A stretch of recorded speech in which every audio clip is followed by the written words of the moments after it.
ঢাকায় জাতীয় উলামা মাশায়েখ কনফারেন্সে আল্লামা নুরুল ইসলাম অলিপুরী হাফিজাহুল্লাহ মওদুদী জামাতের মুখোশ উন্মোচন করে ঐতিহাসিক বক্তব্য দিয়েছেন। আল্লামা অলিপুরী হাফিজাহুল্লাহর বক্তব্যটি শুরু থেকে শেষ পর্যন্ত মনোযোগ সহকারে শুনুন, ইনশাআল্লাহ অনেক ফায়দা হবে। এ পর্যায়ে আপনাদের সামনে অত্যন্ত গুরুত্বপূর্ণ আলোচনা রাখবেন আহলে সুন্নাত ওয়াল জামাতের তরজমান, মুনাজিরে জামান, মুফাসসিরে কোরআন আল্লামা নুরুল ইসলাম অলিপুরী। আল্লামা নুরুল ইসলাম অলিপুরী। নারে তাকবীর, আল্লাহু আকবার, নারে তাকবীর। আল্লাহু আকবার।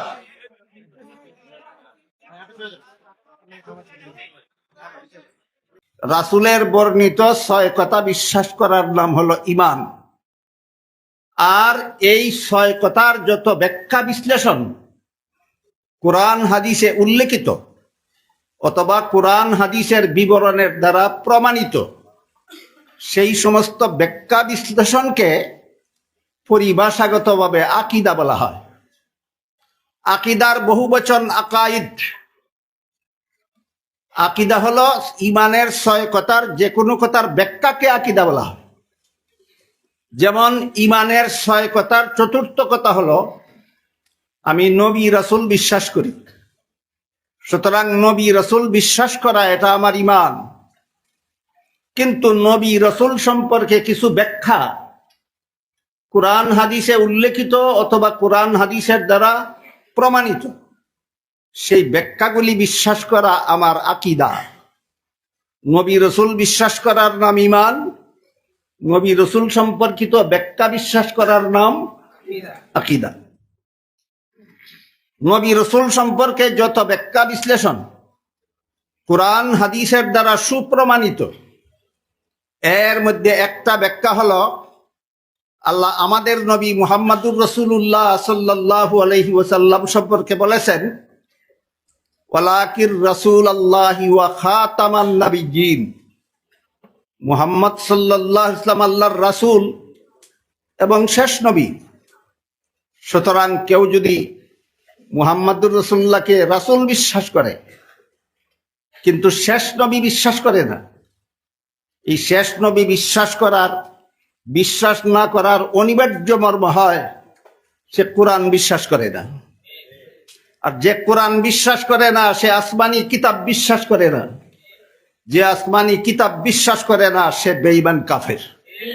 যে শুধু ঈমানের 6 কথা বিশ্বাস না করলেই কাফির হয় না, ঈমানের 6 কথার যে ব্যাখ্যা অমান্য করলে কোরআন হাদিস অমান্য করা অবধারিত হয়ে পড়ে, ওই সমস্ত ব্যাখ্যা বিশ্বাস না করলেও কাফির হয়। 6 কথা বিশ্বাস না করলে যেমন ভাবে কাফির হয়, 6 কথার কোনো ব্যাখ্যা যদি কোরআন হাদিস বিরোধী হয় তাহলে সেই ব্যাখ্যা বিশ্বাস করলেও কাফির হয়। এই জন্য আমাদের ঈমান আকীদার এই পার্থক্যটা মনে রাখা দরকার। এই পার্থক্য আমাদের সচরাচর সকলের জানা না থাকার কারণে আজকাল অনেকে বলে থাকেন, লোকেরা বলে আমাদের আকীদা খারাপ। আচ্ছা আপনারা দেখুন তো আমার আকীদা কোথায় খারাপ? আমি আমানতু বিল্লাহি ওয়া মালাইকাতিহি ওয়া কুতুবিহি ওয়া রুসুলিহি, আমি সবগুলি বিশ্বাস করি, আকীদা খারাপ হলো কোথায়? আরে গণ্য মূর্খ, আমানতু বিল্লাহি ওয়া মালাইকাতিহি ওয়া রুসুলিহি এগুলি আকীদা নয়, এগুলি ঈমান। এই গণ্য মূর্খ ঈমানের দোহাই দিয়া আকীদা খারাপ কথাটাকে এড়িয়ে যেতে চায়। এই সমস্ত বিভ্রান্তি কেন হয়? আমাদের মধ্যে ঈমান আকীদার প্রয়োগ ক্ষেত্রের এই পার্থক্যটা অনেকের মনে থাকে না। এই জন্য বাতিল পন্থীরা আমাদেরকে এভাবে ধোঁকা দেওয়ার, ফাঁকি দেওয়ার সুযোগ পায়। নবী রাসূল সম্পর্কে আল্লাহ কোরআনে আরেকটা ব্যাখ্যা দিয়েছেন, সেটা হলো লা ইয়ানালু আহদি যালিমিন, গুনাহগারদেরকে আমি নবুয়তের পদ দান করি না। নবী বিশ্বাস করা আমার ঈমান, আর নবীকে বেগুনাহ বিশ্বাস করা আমার আকীদা। আমি কি আপনাদেরকে পার্থক্যটা বুঝাতে পারলাম? আমি নবী রাসূল বিশ্বাস করি, এটা ঈমানের 6 কথার চতুর্থ কথা, কিন্তু নবী রাসূলগণ বেগুনাহ, এটা আমার মন গড়া ব্যাখ্যা না কোরআনের ব্যাখ্যা? তাহলে নবী রাসূল বিশ্বাস করার নাম ঈমান, নবী রাসূলকে বেগুনাহ বিশ্বাস করার নাম আকীদা।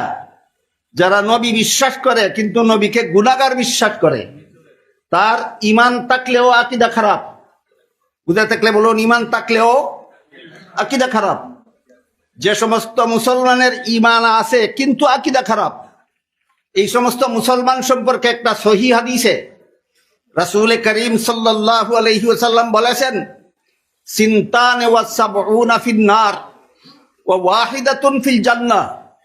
72 দল মুসলমান ঈমান থাকা সত্ত্বেও আকীদা খারাপ হওয়ার কারণে জাহান্নামী হবে, তাকে তার নামাজ রোজা ইবাদত বন্দেগী জাহান্নাম থেকে রক্ষা করতে পারবে না।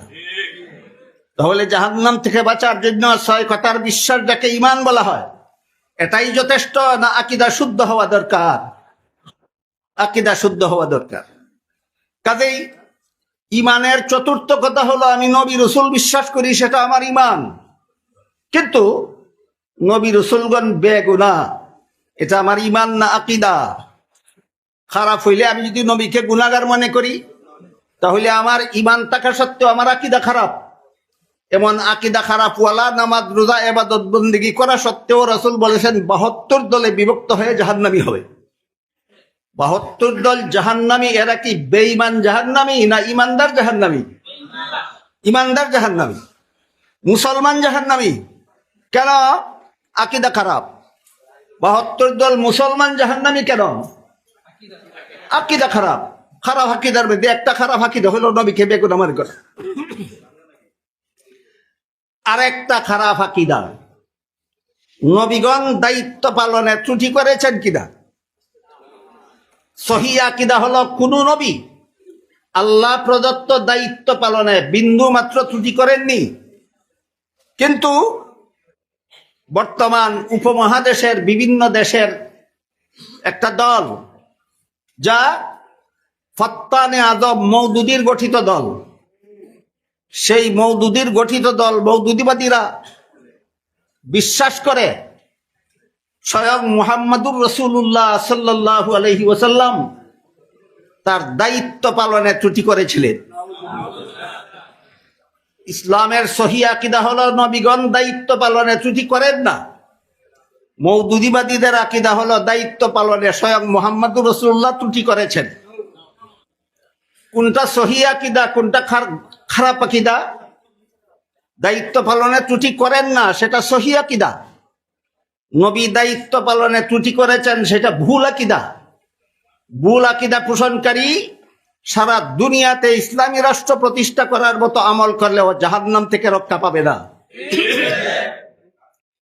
এই প্রসঙ্গে আমাদের জানা দরকার নবীর দায়িত্ব কি এবং মুহাম্মদুর রাসূলুল্লাহ কোথায় ত্রুটি করেছেন, আর ত্রুটি করেছেন বলে মওদুদীবাদীরা কোথায় উল্লেখ করেছে।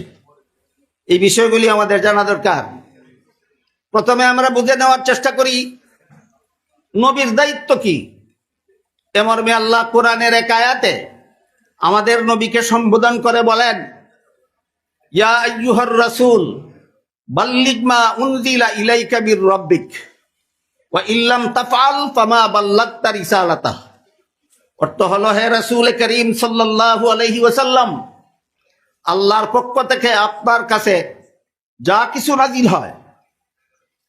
কিছু নাজিল হয় কথার সহজ সরল বাংলা হলো যত বার্তা পাঠানো হয়। আল্লাহর পক্ষ থেকে আপনার কাছে যত বার্তা পাঠানো হয় সবগুলি আমার বান্দাদের কাছে পৌঁছে দিন। একটি কথাও পৌঁছাবার বাকি থাকলে আপনার দায়িত্ব পালনে ত্রুটি হবে। এখান থেকে আমরা পরিষ্কারভাবে বুঝতে পারলাম নবীর দায়িত্ব কি এবং দায়িত্ব পালনে ত্রুটি কিভাবে হয়। আল্লাহর প্রেরিত সকল বার্তা আল্লাহর বান্দাদের কাছে পৌঁছে দেওয়া নবীর দায়িত্ব। একটি কথাও পৌঁছাবার বাকি থাকলে নবীর দায়িত্ব পালনে ত্রুটি হয়। এই জন্য রাসূল করিম সাল্লাল্লাহু আলাইহি ওয়াসাল্লাম তার ঐতিহাসিক বিদায় হজের ভাষণের শেষের দিকে প্রথমে নিজে দাবি করলেন যে আমি আল্লাহর সব কথা তোমাদের কাছে পৌঁছে দিয়েছি। তারপরে হজে অংশগ্রহণকারী লক্ষাধিক সাহাবায়ে কেরামকে সাক্ষী রাখলেন তোমরা কি বলো, আমি আল্লাহর সব কথা তোমাদের কাছে পৌঁছে দিয়েছি কিনা? সাহাবায়ে কেরাম সাক্ষী দিলেন, হ্যাঁ, আপনার কাছে আল্লাহ যা কিছু পাঠিয়েছেন সবগুলি আমাদের কাছে পৌঁছে দিয়েছেন। তখন রাসূল আল্লাহকে সাক্ষী করে বললেন, আল্লাহ তুমি সাক্ষী দেখো, আমি তোমার দায়িত্ব পালনে বিন্দু মাত্র ত্রুটি করিনি। তখন আল্লাহ আয়াত নাজিল করে বলেন, আল ইয়াউমা আকমালতু লাকুম দীনাকুম, যেহেতু আমার সকল বার্তা আমার নবী তোমাদের কাছে পৌঁছে দিয়েছেন, এর মাধ্যমে আমি আল্লাহ তোমাদের জন্য ইসলামের যাবতীয় বিধিবিধান পরিপূর্ণ করে দিয়েছি। এখানে প্রথম কথা হলো, নবীর দায়িত্ব আল্লাহর সব কথা বান্দাদের কাছে পৌঁছে দেওয়া। বিদায় হজের ভাষণে নবী তা দাবি করেছেন, আমি পৌঁছে দিয়েছি। সাহাবায়ে কেরাম সাক্ষী দিয়েছেন, স্বয়ং আল্লাহ সাক্ষী দিয়ে বলেন, এ কারণেই ইসলামের বিধিবিধান পরিপূর্ণ। বুঝা থাকলে বলুন, নবীর দায়িত্ব পালনে ত্রুটি করার কারণে ইসলামের বিধিবিধান পরিপূর্ণ হলো না ত্রুটি মুক্ত হওয়ার কারণে? এই কথাটা বোঝার পরে এবার আমরা বোঝার চেষ্টা করি, এই মওদুদিবাদী দলের প্রতিষ্ঠাতা নেতার নাম সৈয়দ আবুল আলা মওদুদি। সৈয়দ আবুল আলা মওদুদির লিখিত কোরআনের মন গড়া ব্যাখ্যা গ্রন্থের নাম তফহিমুল কোরআন। আবুল আলা মওদুদির লিখিত এই ব্যাখ্যা গ্রন্থ তফসিরুল কোরআন নয়, মন গড়া ব্যাখ্যার নাম তফহিমুল কোরআন। তিনি তার এই ব্যাখ্যা, মন গড়া ব্যাখ্যা গ্রন্থের ভূমিকায় লিখেছেন, আমি পূর্ববর্তী এই ব্যাখ্যা গ্রন্থ লিখতে গিয়ে পূর্ববর্তী কোনো মুফাসসিরেরও অনুসরণ করিনি, পরবর্তী কোনো মুফাসসিরের অনুসরণ করিনি। আমি নিজে নিজে কোরআন পড়ে মনে মনে যা বুঝেছি তফহিমুল কোরআনে হুবহু তাই লিখে দিয়েছি। পূর্ববর্তী মুফাসসিরের অনুসরণ না করে, পরবর্তী মুফাসসিরের অনুসরণ না করে কোরআন নিজে নিজে পড়া আর মনে মনে বুঝা, এটা কোরআনের জঘন্যতম মন গড়া ব্যাখ্যা। কোরআনের জঘন্যতম মন গড়া ব্যাখ্যা। এই জন্য কোরআন ব্যাখ্যার মূলনীতি প্রসঙ্গে আমি সামান্য একটু আলোকপাত করতে চাই আপনাদের। কোরআনের সহি ব্যাখ্যা পাওয়ার সর্বমোট 6টি ঠিকানা আছে। কোরআনের সহি ব্যাখ্যা পাওয়ার সর্বমোট ঠিকানা 6টা। প্রথম ঠিকানা, কোরআনের এক আয়াতের ব্যাখ্যা যদি অন্য আয়াতেই পাওয়া যায় তখন কোরআনের ব্যাখ্যা স্বয়ং কোরআনই হয়। দ্বিতীয় ব্যাখ্যা, কোরআনের সহি ব্যাখ্যা নবীর হাদিসে পাওয়া যায়, তখন নবীর হাদিস কোরআনের ব্যাখ্যা হয়। তৃতীয় পর্যায়ে, কোরআনের কোনো ব্যাখ্যা যদি সাহাবায়ে কেরামের বিবরণে পাওয়া যায় তখন সাহাবায়ে কেরামের বিবরণ কোরআনের ব্যাখ্যা হয়। চতুর্থ পর্যায়ে, কোরআনের কোনো ব্যাখ্যা যদি তাবেঈনের বিশ্লেষণে পাওয়া যায় তাহলে তাবেঈনের বিশ্লেষণ কোরআনের ব্যাখ্যা হয়। পঞ্চম পর্যায়ে, কোরআনের কোনো ব্যাখ্যা যদি মাযহাবের ইমামগণের মাধ্যমে পাওয়া যায়, ইমামগণের সেই বিবরণটাই কোরআনের ব্যাখ্যা হয়। ষষ্ঠ পর্যায়ে, কোরআনের কোনো ব্যাখ্যা যদি আরবি গ্রামার এবং আরবি ডিকশনারির অনুকূলে হয় সেটাকেও ষষ্ঠ পর্যায়ে কোরআনের ব্যাখ্যা বলে গণ্য হয়।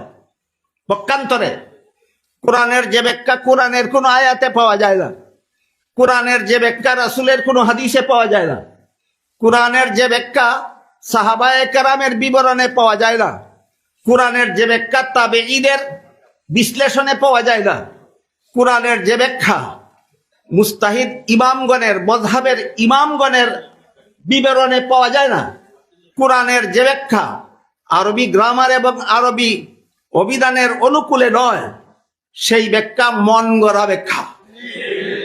কোরআন ব্যাখ্যার এই মূলনীতির আলোচনাটা বোঝার পরে আপনারা বলুন, সাহাবা, তাবেঈন, তাবেঈন, আইম্মায়ে মুস্তাহিদিন এদের ব্যাখ্যার অনুসরণ না করে যে কোরআন নিজে নিজে পড়ে আর মনে মনে বুঝে, তার ব্যাখ্যা সহি ব্যাখ্যা না মন গড়া ব্যাখ্যা? সুতরাং মওদুদি সাহেব তার এই অপব্যাখ্যামূলক তফসিরের নামে মন গড়া ব্যাখ্যা তফহিমুল কোরআনের ভূমিকায় নিজেই স্বীকার করেছেন এটা কোরআনের কোনো সহি ব্যাখ্যা নয়, তফিমুল কোরআন মওদুদির মন গড়া ব্যাখ্যা। তফিমুল কোরআন মওদুদির কেমন ব্যাখ্যা গ্রন্থ? কোরআনের একটা মন গড়া ব্যাখ্যা গ্রন্থ। এই তফিমুল কোরআনের সূরায়ে নাসর, ইযা জাআ নাসরুল্লাহি ওয়াল ফাতহু ওয়া রাআইতান নাসা ইয়াদখুলুনা ফি দীনিল্লাহি আফওয়াজা ফাসাব্বিহ বিহামদি রাব্বিকা ওয়াস্তাগফিরহু। এই যে ওয়াস্তাগফিরহু শব্দটা এবং আপনি ক্ষমা প্রার্থনা করুন, এই শব্দের অপব্যাখ্যায় তফিমুল কোরআনে এই ফাত্তানে আজিম উপমহাদেশের সবচেয়ে বড় ফেতনাবাজ আবুল আলা মওদুদি লেখে, মুহাম্মদুর রাসূলুল্লাহ আপনি নবুয়তের দায়িত্ব পালনে যে সব ত্রুটি বিচ্যুতি করেছেন এর জন্য আল্লাহর কাছে ক্ষমা প্রার্থনা করুন।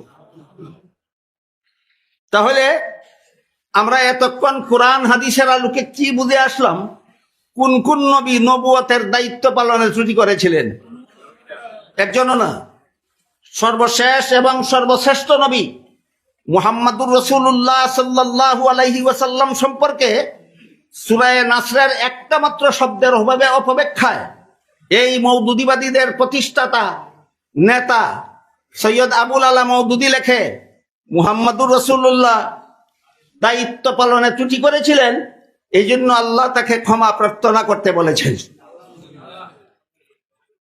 তাহলে আমি জিজ্ঞাসা করতে চাই, আপনারা হয়তো অনেকেই জেনে থাকবেন, আপনারা যখন ওয়াশরুমে যান, টয়লেটিং করতে যান, সেখান থেকে ওয়াশরুম থেকে বের হয়ে মুহাম্মদুর রাসূলুল্লাহর সুন্নত তরিকা মতো পড়ার মতো কোনো দোয়া আছে কিনা? দুয়ার প্রথম শব্দটা কি? কুফরানাকা। দুয়ার প্রথম শব্দটা কি? কুফরানাকা। অর্থ কি? আল্লাহ মাফ চাই তোমার কাছে। দুয়ার প্রথম শব্দটার অর্থ হলো আল্লাহ তোমার কাছে মাফ চাই। আপনি পেশাব করে কতটুকু গুনাহ করলেন, মাফ চান? এই প্রশ্নের যেই জবাব, নবী কোন গুনাহ করেছিলেন, কোন ত্রুটি করেছিলেন, আল্লাহ মাফ চাইতে বলেছেন, সেই প্রশ্নের সেই জবাব। আপনি পায়খানা করে কতটুকু গুনাহ করেছেন, বের হয়ে আল্লাহর কাছে মাফ চান কেন? এই প্রশ্নের যেই জবাব, আল্লাহ মুহাম্মদুর রাসূলকে মাফ চাইতে বললেন কেন, ওই প্রশ্নের সেই জবাব। হাদিস শরীফে রাসূল করিম সাল্লাল্লাহু আলাইহি ওয়াসাল্লাম বলেন, আমি দৈনিক 70 বার আল্লাহর কাছে ইস্তেগফার করি, মাফ চাই। রাসূল বলেন, প্রতিদিন আল্লাহর কাছে কতবার মাফ চান? 70 বার। তাহলে যারা তোমরা মাফ চাওয়াকে গুনার উপর প্রয়োগ করো, তোমরা বলো তোমাদের নবী কি দৈনিক 70 বার গুনাহ করতেন? তাহলে দৈনিক 70 বার গুনাহ না করা সত্ত্বেও 70 বার আল্লাহর কাছে মাফ চান কেন? এই প্রশ্নের যেই জবাব, আল্লাহ সূরা নাসরে মুহাম্মদুর রাসূলকে মাফ চাইতে বললেন কেন, ওই প্রশ্নের সেই জবাব। আমি এর বেশি আলোচনাটা এখানে লম্বা করতে যাচ্ছি না, আমি শুধু আপনাদের বুঝাতে চাচ্ছি যে মুহাম্মদুর রাসূলুল্লাহ বিশ্বাস করা এটা আমার ঈমান। দায়িত্ব পালনে ত্রুটি করেছেন কিনা সেটা আমার আকীদা। যারা বিশ্বাস করে নবী দায়িত্ব পালনে ত্রুটি করেননি, তাদের ঈমানও শুদ্ধ, আকীদাও শুদ্ধ। যারা মুহাম্মদুর রাসূলুল্লাহ বিশ্বাস করে কিন্তু দায়িত্ব পালনে ত্রুটি করেছেন বলে জঘন্যতম অপবাদ দেয়, এদের আকীদা খারাপ। এরা হইল মওদুদিবাদী। কি বাদী? মওদুদিবাদী। এরা নাকি দেখে না এদের আকীদা খারাপ কোথায়। আমি আপনাদের জিজ্ঞাসা করি, চামচিকা কি দেখে আকাশে সূর্য কোথায়? কেন? সূর্যের দোষে না চোখের দোষে? চামচিকা যেভাবে নিজের চোখের দোষে দেখে না আকাশে সূর্যটা কোথায়, ঠিক তেমনি ভাবে মওদুদিবাদীদের আকীদার দোষে দেখে না এদের আকীদা খারাপ কোথায়। এই ভ্রান্ত আকীদা আহলে সুন্নাত ওয়াল জামাত পরিপন্থী। একমাত্র আহলে সুন্নাত ওয়াল জামাতের আকীদাই হলো বিশুদ্ধ আকীদা। এ মর্মে হাদিস শরীফে রাসূল করিম সাল্লাল্লাহু আলাইহি ওয়াসাল্লাম বলেছেন, বনি ইসরাইল ইহুদি খ্রিস্টানেরা ধর্ম নিয়ে দলাদলি করে 72 দলে বিভক্ত হয়েছিল, আর আমার উম্মত মুসলমানেরা 73 দলে বিভক্ত হবে। তো মধ্যে রাসূল বলেন 72 দল মুসলমান হবে জাহান্নামী। 72 দল মুসলমান কারা? যারা ঈমানের 6 কথা বিশ্বাস করে তারা। 72 দল মুসলমান কারা? যারা ঈমানের 6 কথা বিশ্বাস করে না তারা, না যারা বিশ্বাস করে তারা। তারা হবে জাহান্নামী কেন? কারণ তাদের ঈমান আছে, আকীদা খারাপ। এই হাদিসটা যাদের বুঝার নসিব হয়নি, যাদের দলের প্রধান নেতা ইসলামের জ্ঞান সম্পর্কে গণ্যমূর্খ, যাদের দলের প্রধান নেতা ইসলামের জ্ঞান সম্পর্কে গণ্যমূর্খ, এরা কিভাবে জানবে যে 72 দল মুসলমান জাহান্নামী হবে? 6 কথা বিশ্বাস না করার কারণে, না আকীদা খারাপ হওয়ার কারণে।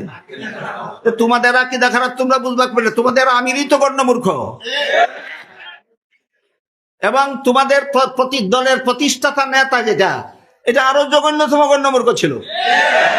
সে নিজের বিভিন্ন লেখায় স্বীকার করেছে, আমি জাগতিক বিদ্যার দিক দিয়েও পর্যাপ্ত পরিমাণে বিদ্যা অর্জন করার সুযোগ লাভ করতে পারিনি, আমি ইসলামী শিক্ষার ব্যাপারেও পর্যাপ্ত পরিমাণে ইসলামী শিক্ষা অর্জন করার সুযোগ লাভ করতে পারিনি। তাহলে সে একজন জাগতিক শিক্ষায় শিক্ষিত ছিল, না ইসলামী শিক্ষায় শিক্ষিত ছিল, উভয় শিক্ষায় গণ্যমূর্খ ছিল? গণ্যমূর্খ ছিল। এই গণ্যমূর্খের প্রতিষ্ঠিত দল, এই গণ্যমূর্খের লিখিত মন গড়া তফসির, কোরআনের অপব্যাখ্যা তফহিমুল কোরআন, এই তফহিমুল কোরআনের শুরু থেকে শেষ পর্যন্ত আগাগোড়া সবটুকু মন গড়া, আগাগোড়া সবটুকু মন গড়া। এই মন গড়া তফসির তফহিমুল কোরআনের সূরা নাসরের ওয়াস্তাগফিরহু শব্দের অপব্যাখ্যায় সেই গণ্যমূর্খ আবুল আলা মওদুদী গণ্যমূর্খ পরিষ্কার ভাষায় লিখেছে, মুহাম্মাদুর রাসূলুল্লাহ দায়িত্ব পালনে ত্রুটি করেছিলেন, এই জন্য আল্লাহ তাকে ক্ষমা প্রার্থনা করার নির্দেশ দান করেছেন। এখানে আল্লাহ রাসূল করিম সাল্লাল্লাহু আলাইহি ওয়াসাল্লামকে কোন কারণে ক্ষমা প্রার্থনা করার নির্দেশ দিয়েছেন, এই প্রশ্নের বিস্তারিত জবাব আল্লামা ইমাম ফখরুদ্দিন রাজি রহমতুল্লাহি আলাইহির লিখিত বিশ্ববিখ্যাত তফসির গ্রন্থ তফসিরে কবিরে উল্লেখ আছে। উলামায়ে কেরামকে অনুরোধ করে বলবো, আপনারা সেই ওয়াস্তাগফিরহু শব্দের তফসিরটা সেই তফসিলের কিতাবে দেখে নিন, তখনই আপনাদের পরিষ্কার হয়ে যাবে আল্লাহ কোন অর্থে বললেন নবীকে মাপ চাইতে, আর মওদুদী এবং মওদুদীবাদীরা নবীকে কোন অর্থে মাপ চাওয়ার, গুনার অর্থে মাপ চাওয়ার ব্যাপারটা ব্যবহার করে। এই জঘন্যতম মনগড়া তফসির, এই তফসির সম্পর্কে এই হাদিস শরীফে রাসূল করিম সাল্লাল্লাহু আলাইহি ওয়াসাল্লাম বলেছেন, যেই ব্যক্তি কোরআনের মনগড়া তফসির করবে সে জাহান্নামী হওয়ার জন্য আর কোনো পাপ লাগবে না, কোরআনের মনগড়া তফসির করাটাই সে জাহান্নামী হওয়ার জন্য যথেষ্ট হবে। সেই তফসিরে কবিরে ইমাম রাজি রহমতুল্লাহি আলাইহি যত কারণে নবীকে মাপ চাওয়ার নির্দেশ দিয়েছেন, এর মধ্যে একটা কারণ তিনি উল্লেখ করেছেন। এখানে মাপ চাওয়ার কথা উল্লেখ করেছেন নবী নিজের জন্য নয়, নিজের উম্মতের জন্য। নবীকে মাপ চাওয়ার নির্দেশ দিয়েছেন আল্লাহ নিজের জন্য না উম্মতের জন্য? কোন কোন উম্মতের জন্য তার বিস্তারিত বিবরণ সেখানে উল্লেখ আছে, উলামায়ে কেরাম দেখে নেবেন। এই মাপ চাওয়ার আর একটা ব্যাখ্যা হলো, আল্লাহ আমাদের নবীকে সদা সর্বদা ক্রমবর্ধমান মর্যাদা দান করে চলেছেন। ক্রমবর্ধমান মর্যাদা মানে গতকাল যে মর্যাদা ছিল, আজকে আমাদের নবীকে তার চেয়ে বড়টা দান করছেন, আগামীকাল তার চেয়ে বড়টা দান করবেন, তারপরের দিন তার চেয়ে বড়টা দান করবেন। এইভাবে প্রতিদিন আল্লাহ আমাদের নবীকে ক্রমবর্ধমান মর্যাদা দান করে চলেছেন। তাই কিছুদিন পরে যখন নবী দেখেন কিছুদিন আগে আমার এই মর্যাদায় আমি উপনীত হতে পারিনি, তখন এর জন্য নবী আল্লাহর কাছে ক্ষমা প্রার্থনা করে। বলেন এটা গুনাহ নাকি অন্য কিছু? অন্য কিছু। অন্য কিছু কি কি তার বিস্তারিত বিবরণ তাফসীরে কবিরে উল্লেখ আছে, উলামায়ে কেরাম দেখে নিতে পারেন। আমি শুধু আপনাদেরকে যেই কথাটা বোঝাবার চেষ্টা করেছি, আমরা মুহাম্মাদুর রাসূলুল্লাহ বিশ্বাস করি, এটা আমাদের ঈমান। নবী দায়িত্ব পালনে ত্রুটি করেছেন, এটা হইল ভ্রান্ত মতবাদ, খারাপ আকীদা। খারাপ আকীদা পোষণ করলে ঈমান থাকলেও আল্লাহর রাসূল বলেছেন জাহান্নামী হবে, তার নামাজ রোজা ইবাদত বন্দেগী আল্লাহর কাছে গ্রহণযোগ্য হবে না। এই হলো ঈমান আকীদা সম্পর্কে সামান্য কিছু কথা আপনাদের সামনে তুলে ধরেছি। আর একটা ব্যাপার হলো, এই যে হিজবুত তাওহীদ নামে আমার ছোট ভাই মাওলানা লুৎফুর রহমান যথেষ্ট বলেছেন আপনাদের কাছে, আমি এর সাথে আর একটা কথা যোগ করতে চাই। এই হিজবুত তাওহীদের প্রতিষ্ঠাতা বায়াজিদ খান পন্নী হিজবুত তৌহিদের প্রতিষ্ঠাতা বায়াজিদ খান পন্নী ঐতিহাসিকভাবে প্রমাণিত সে কুখ্যাত রাজাকার ছিল। হিজবুত তাওহীদের প্রতিষ্ঠাতা বায়াজিদ খান পন্নী কি ছিল? রাজাকার ছিল। রাজাকার ছিল মানে বাংলাদেশের স্বাধীনতা যুদ্ধের বিরুদ্ধে সশস্ত্র যুদ্ধ করেছিল। তাইলে এই পন্নীর দল বাংলাদেশের স্বাধীনতার পক্ষে না বিরুদ্ধে? ধর্মীয় ব্যাপারে কথা বলার আগে বলতে চাই, এই রাজাকারের দল যারা বাংলাদেশের স্বাধীনতার বিরুদ্ধে লড়াই করেছিল, এদের স্বাধীন বাংলার জমিনে বসবাস করার অধিকার নয়। আল্লাহ পাক রব্বুল আলামিন আমাদেরকে সহি ঈমানের সাথে সাথে সহি আকীদা সংরক্ষণ করার তৌফিক দান করুন, আমিন। সুবহানা রাব্বিকা রাব্বিল ইজ্জাতি আম্মা ইয়াসিফুনা ওয়া সালামুন আলাল মুরসালিন ওয়ালহামদুলিল্লাহি রাব্বিল আলামিন।